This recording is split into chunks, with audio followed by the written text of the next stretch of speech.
Hey Yorana à tous, ici Raouli et c'est un plaisir de vous retrouver dans cette nouvelle vidéo où je suis à l'apothéose de la joie car Enrique Iglesias a été élu hier le 21 octobre 2020 en Floride meilleur artiste latin de tous les temps par Billboard. Allez, on en parle maintenant. It's an honor to present the Billboard Top Latin Artist of All Time to Enrique Iglesias. Este es un premio muy especial y la verdad es que no he escrito nada. Bon, déjà pour ceux qui ne connaissent pas Enrique Iglesias, pour les plus jeunes, c'est un artiste latino, l'un des meilleurs, si ce n'est le meilleur. Oui, bien que Billboard a dit que c'était le meilleur, on va parler de ça, mais calmez-vous, avant tout, j'ai quelque chose à rectifier. Je suis un grand fan d'Enrique Iglesias. Depuis 2007, voilà, je l'ai connu avec l'album Insomniac. Et voilà, qu'est-ce que vous voulez que je vous dise de plus? Je suis un grand fan et c'est l'un des... C'est mon artiste préféré, voilà, c'est tout. Pour plusieurs raisons. Si vous voulez, j'en parle dans une autre vidéo, mais voilà. Mais bon, là, j'ai pas l'album Insomniac ici, je sais pas où je l'ai foutu. J'espère que je l'ai pas perdu. Surtout, c'est une impression de 2007. Sinon, vous voyez, j'ai tous ces albums, là. Cosas del Amor, Enrique, etc. Et voilà, bien sûr, ma collection de singles, tous les singles. On prend un au hasard. Not in Love, hein, c'est un autre. Avec Whitney Houston, Could I Hear This Kiss Forever. Ouais, ça, c'est les enfants des années 80-90. L'époque des CD, des singles. Que de bons souvenirs. Bon, pour vous montrer que le délire va loin, regardez-moi ça. L'affiche publicitaire d'Azzaro. Enrique Iglesias était l'égérie. Avant d'être lui-même, avant d'avoir lui-même son parfum. Patenval qui me l'avait donné, car il savait que j'étais un grand fan. Merci Patenval, ça me fait un super souvenir. Donc voilà, je vous explique comment ça s'est passé. J'étais sur mon phone hier, tranquille, et là je vois Enrique, il poste une photo sur Twitter et tous ses autres réseaux. Une photo avec un nouveau prix au chiottes. Je fais des recherches et je vois quoi, Enrique? Il a eu le Billboard du meilleur artiste latin de tous les temps. Pour ceux qui ne savent pas, le Billboard, c'est quoi? Ben, Billboard, c'est le classement de tous les hits aux États-Unis. Genre, vous voyez le single qui se vend le plus, le single qui est le plus streamé. Vous voyez, des trucs comme ça. Et ben voilà, par cet organisme, Enrique a été élu meilleur artiste latin de tous les temps. Il faut savoir que Enrique et Billboard, ils s'entendent bien. Parce que, bon, déjà, Enrique, il s'entend avec pas mal de monde parce que c'est un gars bien, c'est un gars social.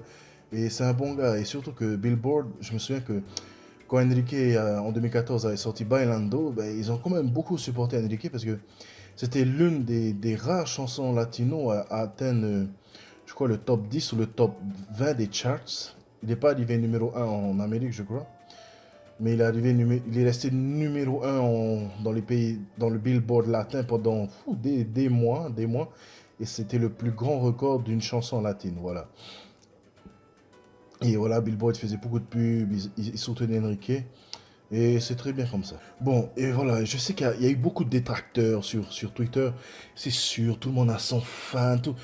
Surtout les pays latinos, chacun a ses fans. Bon, les plus connus, bien sûr, il y a Shakira. Après, pour ceux qui se voient la face, il y a Jennifer Lopez. Bon, celle-là, on sait tous qu'elle a volé pas mal de chansons. Allez voir les musiques de Stevie Music Feeling, on en apprend beaucoup sur ça. Même Shakira, elle a volé Waka Waka, c'est pour vous dire. Mais qu'elle n'a pas assumé jusqu'à une interview. Je cherchez aussi Shakira, Vol Music, Stolen Music, vous trouverez. Ouais, ces artistes, ils ont leur pardon, alors qu'Enrique, il est clean jusqu'à la fin. Il n'a jamais volé une musique. Toutes les chansons qu'il a repris, il a crédité. Genre Tired of Being Sorry. Voilà, ben, il a crédité Ringside. Et ça, c'est très bien. Pas comme Jennifer Lopez ou Shakira. Bon, après, voilà. Je sais, vous êtes fan de ces chanteuses, de ces autres chanteurs. Il y en a, ils vont dire, ah non, nous, on veut, je sais pas, Romeo Santos. Nous, on veut Marc Anthony pour les plus grands. Ou je sais pas, pourquoi pas. Nous, on veut Julio Iglesias pour les plus anciens. Et je vous comprends. D'ailleurs, je pense que Billboard a fait ça par rapport au numéro 1 que Enrique a fait dans sa carrière. En espagnol, on dit les éxitos. Et je ne sais pas si c'est l'artiste latin qui a eu le plus d'exitos, mais je sais que c'est l'un des artistes latins qui a eu le plus de succès dans le monde entier, pas seulement dans les pays latins, et c'est l'un des artistes latins qui a été précurseur de nombreuses choses pour la musique latine et pour l'exportation des artistes latinos. Parce qu'avant avant Enrique, les artistes latinos, ils étaient surtout cantonnés à faire du latino et à rester dans les charts latins. Mais comme Enrique, je vais pas dire je vais dire la même chose, Enrique, il sort son premier album en 95, Enrique Iglesias, ben, il reste dans les charts latinos aussi. Et ce que j'essaie de vous dire, c'est que 3 albums après, Enrique il a sorti Enrique Iglesias, Vivir et Cosas del Amor, ses 3 premiers albums. Ensuite, il est venu vivre aux United States of America et il nous a sorti cette pépite en 1999. Enrique, c'est son premier album anglais et c'est son premier album anglais et c'est son 3e album, 4e album studio. Et à partir de là, vous allez écouter l'album et vous écoutez cet album et les 3 premiers albums d'Enrique, c'est totalement différent. Là, il vient vraiment sur du pop à l'ancienne des années 90. Il rejoint le club, voilà, pas des Britney Spears et tout, mais le club des Latino Lovers. Parce qu'Enrique, c'est un Latino Lover. Mais il fait du Latino Lover, mais pas cantonné au prod latin. Voilà, il s'exporte et il mixe le prod latin avec la prod des USA. Ça donne des hits comme Be With You ou encore le gros hits de 99 qui est Bailamos.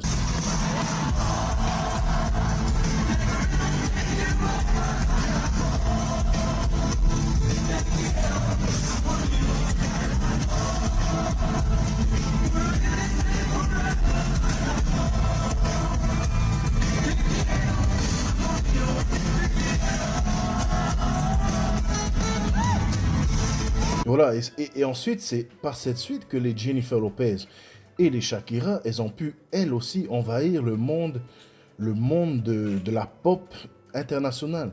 Et non seulement rester cantonnées aux albums des artistes latins. Et je pense peut-être que c'est à cause de toutes ces choses qu'on a décidé de mettre Enrique, et bien sûr de tous ces top 1. Je pense qu'il doit en avoir 30 ou 25. Mais également, il a été précurseur sur YouTube. Enrique Iglesias, c'est le premier artiste latino à atteindre les 1 milliard de vues en 2014 avec son clip, bien sûr, vous vous en souvenez, on aimait tous danser sur ça, Bailando.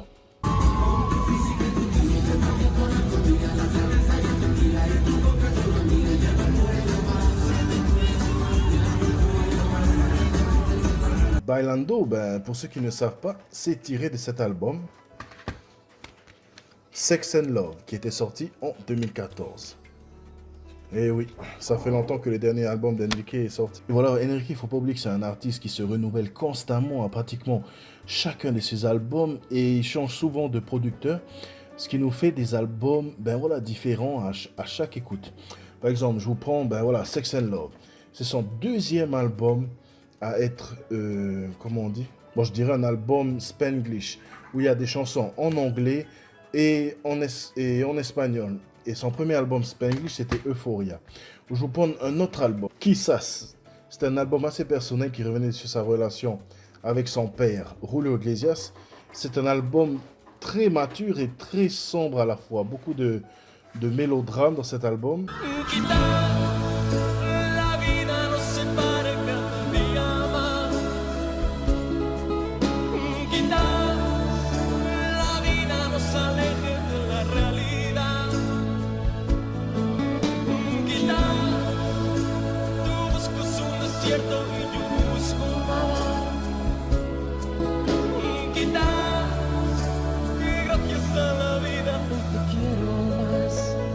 Ah voilà, ça c'est vraiment un tournant d'Enrique.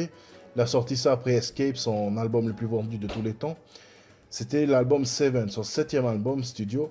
Et ça, on part complètement sur du rock. Pas du hard rock, mais voilà, du pop rock.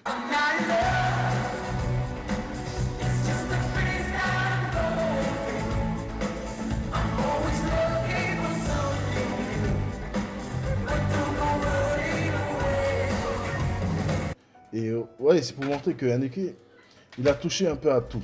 Il faudrait vraiment qu'on contacte Billboard pour les décider de qu'est-ce qui leur a pris de mettre Enrique au meilleur artiste de tous les temps latins? Mais moi, je pense qu'il y a ça, mais après, il y a plein d'autres choses, parce que je pense qu'ils ont peut-être regardé les chiffres, les records, mais peut-être aussi l'humain, parce que, bon, ça, c'est vraiment une part que chacun jugera, mais Enrique, tous les fans savent que c'est l'un des meilleurs artistes humainement parlant. Il fait pas de coups bas, il est bien avec tout le monde. Dans le milieu artistique, il s'entend pratiquement avec tout le monde. Il n'a jamais de clash, de drama, si vous voulez dire. Et avec ses fans, c'est un exemple. Et comment je peux vous le prouver? Il y a un fan qui a fait cette vidéo, je vous montre juste un petit extrait, des autres artistes versus Enrique Iglesias quand les fans montent sur scène comme ça par surprise. Regardez-moi ça.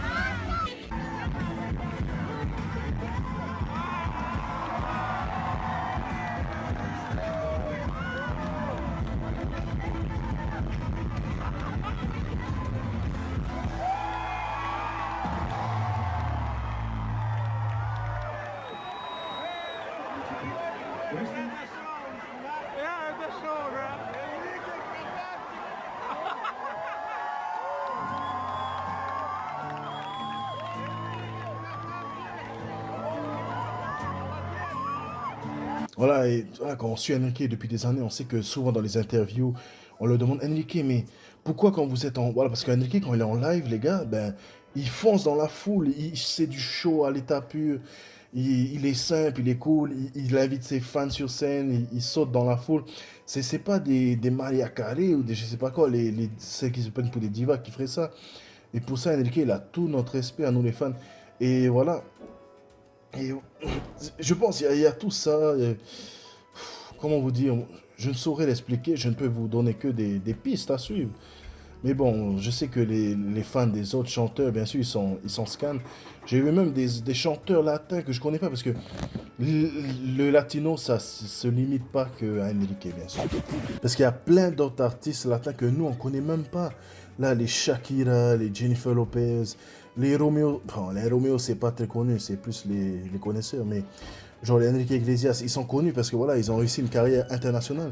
Mais il y a plein d'autres artistes que nous, on ne connaît pas et que j'ai vu dans les commentaires. Ça devrait être lui, ça devrait être lui. C'est vrai qu'il y a des artistes plus anciens qu'Enrique, mais aucun n'a eu un impact aussi significatif qu'Enrique Iglesias. Et il ne faut pas me parler du nombre de vues et tout. Bon, je pense que Shakira, elle a quand même un level, mais sans Enrique, Shakira n'aurait pas eu cette carrière, vous comprenez? Enrique Iglesias, c'est un peu le Dragon Ball de l'industrie musicale latine, parce que sans Dragon Ball, par exemple, il n'y a pas One Piece, il n'y a pas Naruto, par exemple, parce que tout Dragon Ball a permis déjà à populariser le genre shonen et a inspiré tous ces autres œuvres, tous les autres mangaka, voilà.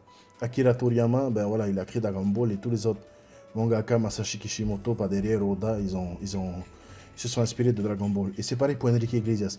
Je ne dirais pas que voilà, Shakira s'est inspiré de Enrique, mais sans Enrique, il n'y aurait pas eu cette porte ouverte aux artistes latins. Peut-être Ricky Martin. Vous voyez, Ricky Martin, par exemple, comme Enrique dans les années 90, on peut dire que c'est eux deux qui ont lancé cette vibes latine. Mais par la suite, Ricky, voilà, il a eu moins de succès qu'Enrique, on l'a bien vu. Donc voilà, je vous ai donné quelques pistes qui pourraient expliquer cette décision de la part de Billboard.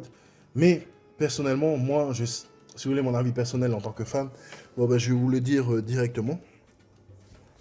Bon, Enrique, c'est mon artiste préféré, ok? Il n'y a pas de débat dessus. Mais moi, je ne suis pas un fan aveugle.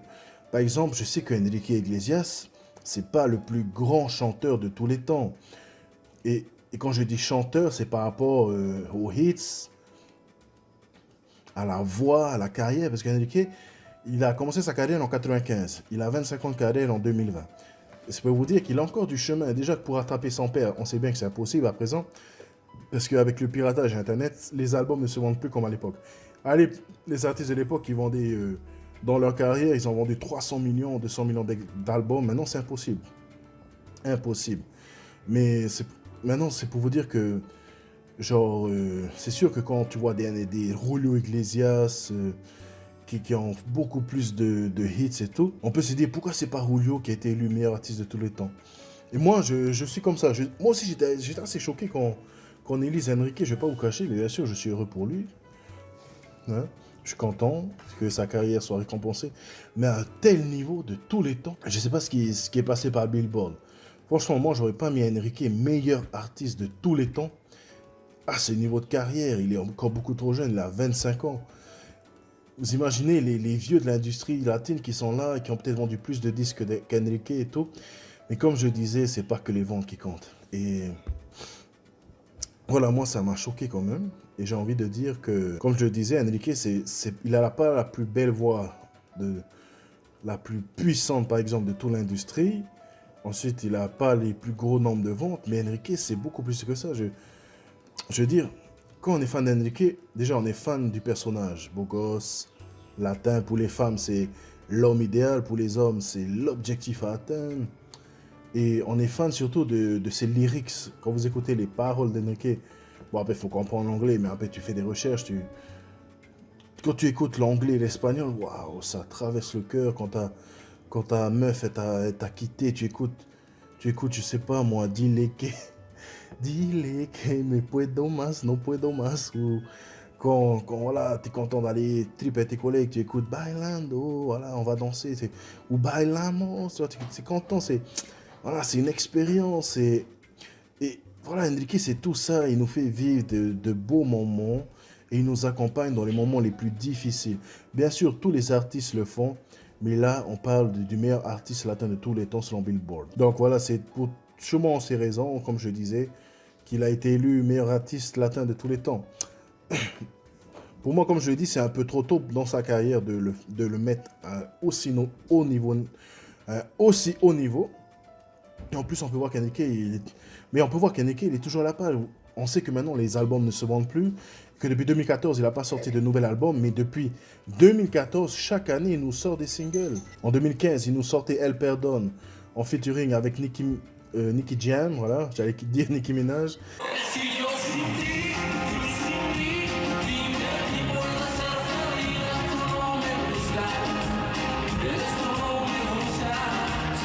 En 2016, il nous sort Duele el Corazón. Putain, j'adore cette musique avec Yandel. Après, en 2017, il nous sort, je sais plus comment ça s'appelle, sa musique là, où ils sont dans le bus là, il y a plein de chanteurs, voilà. Après, il y a El Bagno, il y a plein de musique et il a compris que c'est mieux de sortir des singles. Maintenant, c'est même plus des singles, c'est des chansons comme ça et que c'est parti pour le streaming et pour les clips. Enrique, il a plein de clips qui font 1 milliard de vues sur YouTube, par exemple. Côté streaming, je sais pas, parce que moi, je suis pas dans les Spotify, j'aime pas payer. Putain, c'est quoi cette merde là? Moi, sur YouTube, c'est gratuit. Spotify, c'est payant. J'aime pas, je suis trop vieux pour ces conneries. Je dis que c'est trop tôt dans sa carrière, mais au fond de moi, je suis bien content qu'il soit meilleur artiste latin de tous les temps. Je suis content pour Enrique. Voilà. Et désolé pour les autres artistes latins. Ouais, ben c'est tout, ok? Donc, je vous dis, Madouro d'avoir regardé cette vidéo. Et prenez soin de vous. Et écoutez du Enrique Iglesias en son honneur. Voilà. C'est tout. Allez, bye.